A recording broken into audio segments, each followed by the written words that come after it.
Hello guys, কীরকম আছো তোমরা সবাই? আমি তো অনেক ভালোই আছি। আজকে অনেক দিন হলো আমার কিছু খেতে ইচ্ছে করছিল না, তাই আমার বর বলল ও নাকি আজকে রাতে রুটি খাবে।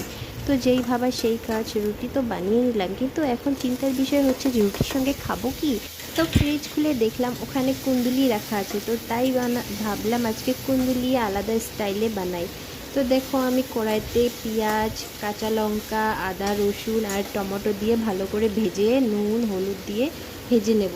তারপরে যত মশলা আছে সবটাই একটু একটু করে দিয়ে দেব। এটাকে ভালো করে ভেজে নিতে হবে যতক্ষণ না তেল বেরোচ্ছে। তারপরে এটা ভালো করে ভেজে নেওয়ার পরে এখানে আমি আলাদা করে ভেজে রাখা কুন্দুলি এগুলো এখানে অ্যাড করে দেবো। এটার ভিডিও নিতে আমি ভুলে গিয়েছিলাম গাইস।